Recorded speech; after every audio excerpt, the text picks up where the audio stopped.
I have a poem also that I'm going to read, but in listening to Father speak, he mentioned Ecclesiastes. There's a time to live, and there's a time to die.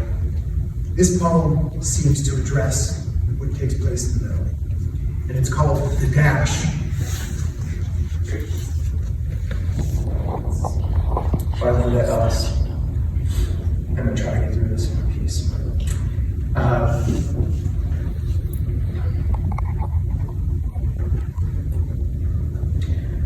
I read of a man who stood to speak at the funeral of a friend. He referred to the dates on the tombstone from the beginning to the end. He noted that first came the date of birth and spoke of the following date with tears, but said what mattered most of all was the dash between those years. For that dash represents all the time they spent alive on earth, and now only those who love them know what that little line is worth. For it matters not how much we own, the cars, the house, the cash. What matters is how we lived and loved and how we spent our dash. So think about this long and hard. Are there things you'd like to change? For you never know how much time is left that still can be rearranged. To be less quick to anger and to show appreciation more and love the people in our lives like we've never loved before. If we treat each other with respect and more often wear a smile, remembering that the special dash may only last a little while. So when your eulogy is being read, with your life's actions to rehash, would you be proud of the things they say about how you lived? I just want to take a couple of moments, if I can, and share with you some of my father's dash. I was lucky to have him for 53 years. From my earliest memories of learning how to skate, learning how to throw a football or a baseball, he was there. When skating turned into playing hockey and throwing a football and baseball turned into playing those sports as well, he was there. Whether he was coaching or cheering or offering unsolicited advice, he was there. When I went away to boarding school, Culver, he would arrange business trips so that those trips might actually coincide with wherever we were in the country playing whatever sport that it was. He would come back from European business trips early, and rather than go home, fly to meet the team wherever we were playing. More than just being there, he was present. And what I mean when I say he was present, he wanted to be there. All those early morning practices in Chicago in the freezing cold and snow and sleet, he wanted to drive. Those late night games with that same god-awful weather, hours away from home on a work night or a school night, he wanted to be there. As a parent of two young ladies who are very active themselves, I can completely understand, as I'm sure many of you can, what kind of commitment it takes to be willing to do that, but not only willing, but want to do that. I never once doubted his commitment to me or our family. But his dash is so much more than just lugging me around for sports.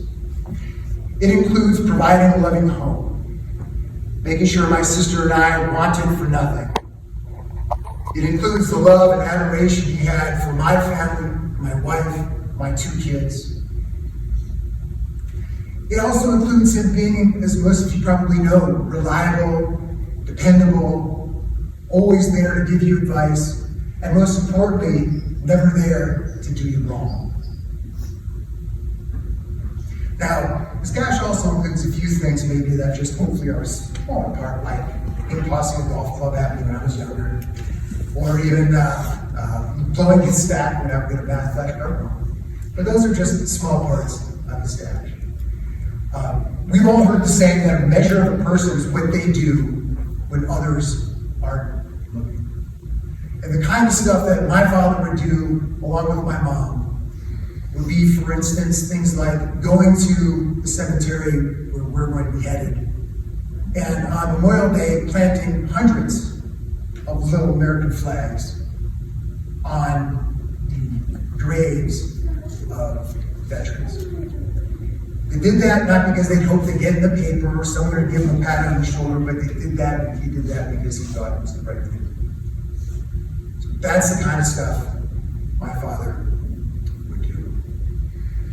Some of you may know that I was privileged to be by his side when he took his last breath. He fought off 5 cancers, but the 6th one got him. His dash also includes never once complaining to me about a single one of those cancers. For some of them, I had no idea they were even there until far down the line. There are far too many things for me to sit up here and talk to you about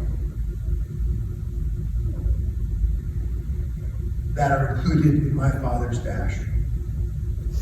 And for that, I am proud to be his son. And when my time comes, and people are pondering my dash, I hope it includes many of the same attributes as my father's. So, with that, I thank you all for coming. I think we're headed to the burial next.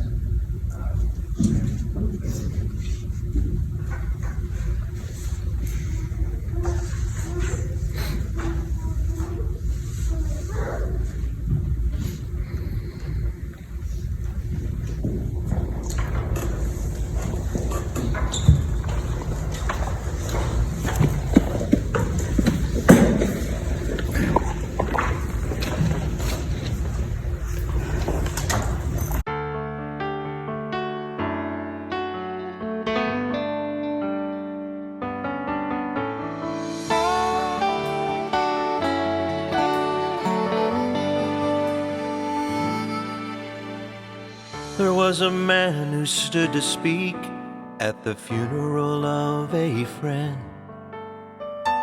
He read the dates on her tombstone from the beginning to the end.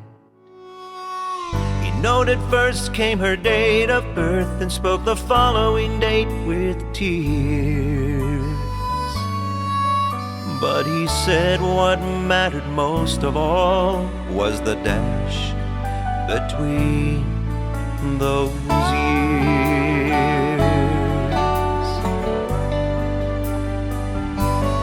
For that dash stands for all the time that she's been alive on earth, and only those who loved her know what that little line is worth. It matters not how much we own, the cars, the house, the cash. What matters is how we live and love and how we spend our dash.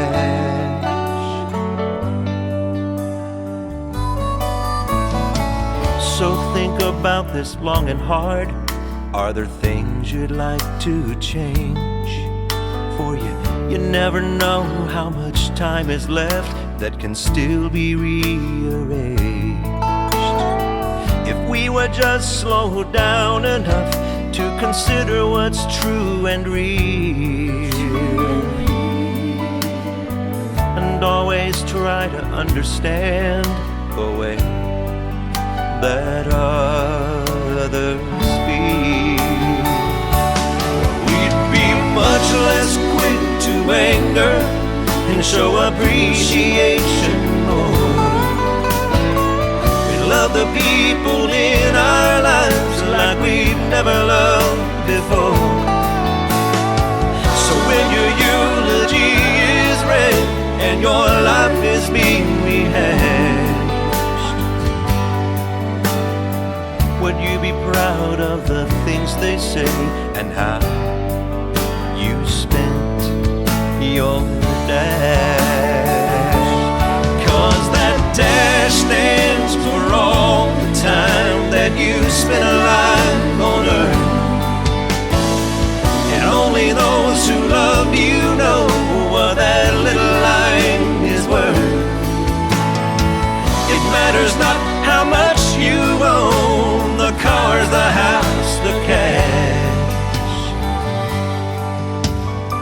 What matters is how you live and love, and how you spent your dash.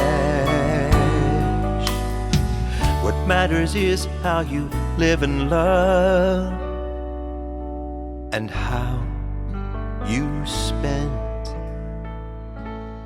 your dash.